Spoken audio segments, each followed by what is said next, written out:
conhecereis a verdade e a verdade vos libertará. A partir do conhecimento da obra de Deus, iremos conhecê-lo. Robert Boyle, pai da química moderna.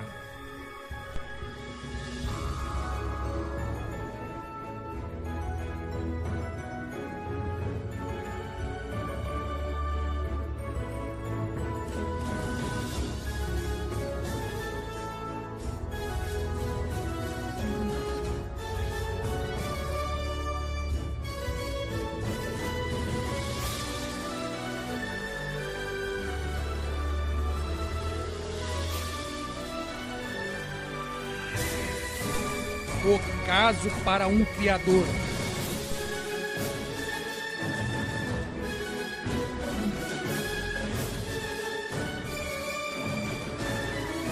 Um jornalista investiga evidências científicas que apontam para Deus. Sempre fui um tipo curioso e lógico. Esta é minha personalidade. Me lembro quando era pequeno. Meus pais me deram um trenzinho elétrico de Natal. E algumas horas depois, meu pai me encontrou na garagem e eu estava jogando a locomotiva no chão, tentando abri-la. Ele disse: "O que você está fazendo?" Eu disse: "Estou apenas tentando descobrir como isto funciona." Meus pais, por causa de todas as perguntas que eu lhes fazia, compraram uma enciclopédia para mim. E disseram: "As respostas estão aqui, encontre-as você mesmo." Eu era deste jeito, então eu acho natural ter me tornado um jornalista. Porque jornalistas procuram por fatos, procuram por evidências, procuram por dados, procuram por algo que possam publicar que seja verdadeiro. Lee Strobel ganhou o título de mestre de estudos na graduação de Direito da Faculdade Yale. Ele é ex-editor jurídico do jornal Chicago Tribune. Ele é o mais conceituado escritor de livros que explora as evidências da fé cristã. E dada a minha curiosidade, não é surpresa que na escola ciências era o meu tópico favorito, porque lá era onde o professor me encorajava a abrir sapos e descobrir como as coisas funcionam, o que eu achava o máximo. Quando eu era adolescente, eu desenvolvi uma profunda confiança na ciência. Eu acho que, em parte, fui induzido a isso pelo fato de ter crescido na América, pós-Sputnik, onde o presidente encorajava todos os jovens a aprofundar os estudos em ciências para acompanhar os russos. Para mim, a ciência representava o empírico, o fato prático, as coisas que podem ser provadas experimentalmente. E esta era a maneira como eu enxergava a vida. Eu achava que as pessoas que tinham fé, pessoas que acreditavam em coisas sobrenaturais, como Deus, eu as via como sinal de fraqueza. Por quê? Você tem algum dado para apoiar isso? No outono de 1966, Strobel se interessou por ciência, levado por uma decisão que mudaria sua vida. Eu posso mostrar o lugar exato onde eu me sentava. Era no terceiro andar, com visão para o estacionamento. Eu estava na segunda fila, na terceira cadeira da frente, quando meu professor de biologia contou detalhadamente os experimentos que foram conduzidos no início da década de 50, na Universidade de Chicago. Esse experimento que impressionou Strobel tão profundamente foi um dos mais famosos experimentos da história da ciência. Em 1953, Stanley Miller, um estudante de graduação em Química, tentou demonstrar como a vida teria surgido no planeta.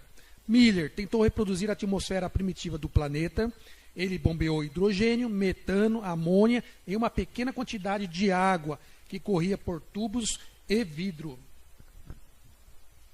Então, disparou fagulhas nos gases com descargas elétricas para simular relâmpagos. Depois de 5 dias, ele descobriu o que esperava: alguns aminoácidos, a menor parte que constitui os organismos vivos, juntaram-se em um resíduo negro, no fundo do tubo de vidro.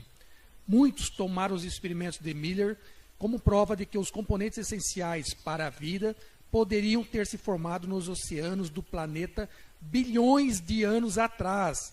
As implicações filosóficas do experimento de Miller foram instantaneamente óbvias para mim. E para mim foi um momento eureka, porque eu ouvi isso e pensei: espere aí, se você puder mostrar cientificamente que a vida pode surgir sem nenhuma ajuda de fora, se a vida pode surgir apenas através de circunstâncias naturais, então Deus perdeu o emprego. A partir disto, a aceitação da evolução darwiniana e a visão ateísta sobre o assunto fica bem mais fácil. Porque se organismos vivos podem surgir por si mesmos dessa sopa primordial, sem nenhuma ajuda de Deus ou uma intervenção sobrenatural, então certamente poderiam se desenvolver naturalmente através dos anos para criaturas mais e mais complexas, como Darwin teorizou em seu livro A Origem das Espécies. A partir do momento que Strobel abraçou o darwinismo e suas implicações ateísticas, ele ficou surpreso em descobrir que a forma que muitos cristãos criam em sua fé era compatível com a evolução darwiniana. Não há uma forma de harmonizar o neodarwinismo com o cristianismo. Eu nunca entendi cristãos que dizem, eu acredito em Deus, mas também acredito na evolução. A ideia de Darwin sobre o desenvolvimento da vida leva à sua teoria que a ciência moderna geralmente define como processo indireto, completamente desprovido de qualquer propósito ou plano. Agora, como Deus poderia dirigir um processo indireto? Como Deus poderia ter um propósito ou um plano por trás de um sistema que não tem nenhum plano ou propósito? Isto não faz sentido? Não fez sentido para mim em 1966 e não faz sentido agora. Em 1972, Lee Strobel se casou com Leslie Hudler. 5 anos depois, Leslie, uma agnóstica, se tornou cristã.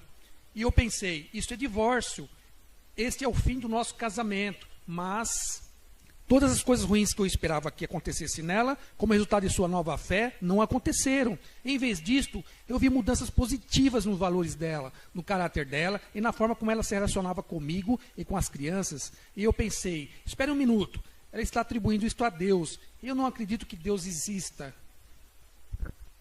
E isto foi o que me levou a dizer, talvez eu realmente precise investigar isto, e ir a fundo e determinar algum meio racional em que eu pudesse acreditar que este tipo de Deus exista e realmente cause esse tipo de transformação no ser humano.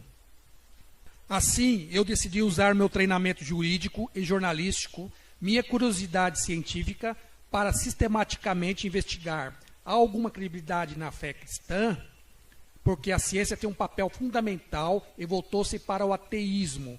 Strobel embarcou em uma investigação das principais descobertas nos campos da biologia, química, cosmologia e física. Seus estudos levaram mais de 20 anos e incluem entrevista com cientistas e estudiosos para que pudesse determinar por si mesmo as implicações dessas descobertas sobre a realidade de um criador. Durante toda essa procura, uma pergunta permanece constante. As evidências descobertas pela ciência contemporânea pontuam a favor ou contra a existência de Deus? Ganhador de 2 prêmios Nobel, Linus Pauling disse uma vez que a ciência deveria ser a procura pela verdade. Isso é que eu realmente queria saber. Eu não sabia onde as evidências, por fim, me levariam, mas eu realmente queria saber sobre a verdade, sobre Deus. E o que eu encontrei me chocou e me assombrou.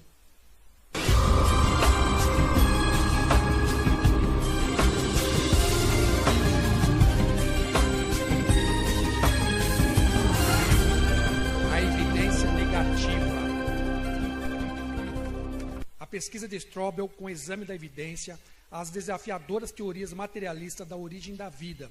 Ele descobriu que a evidência negativa contradizem os textos explicativos dos livros que o tinha convencido que as forças cegas da evolução poderia conter para a criação e diversidade da vida no planeta. Um bom exemplo de uma evidência negativa é o experimento de origem da vida de 1953 de Stanley Miller, aquele que ajudou a me levar ao ateísmo primeiramente. Conforme o biólogo Jonathan Wells me explicou, o experimento de Miller foi completamente desacreditado. Stanley Miller reuniu um aparato de tubos de vidro e dentro desse aparato ele colocou uma mistura de gases que as pessoas da época pensavam que representava a atmosfera primitiva do planeta. Esses gases eram metano, amônia, hidrogênio e vapor d'água. Então, a opinião profissional sobre o que havia na Terra primitiva mudou. Nos anos 60, geoquímicos revisaram suas hipóteses e decidiram que o hidrogênio, sendo muito leve, teria escapado para o espaço. A gravidade da Terra não seria bastante para segurá-lo.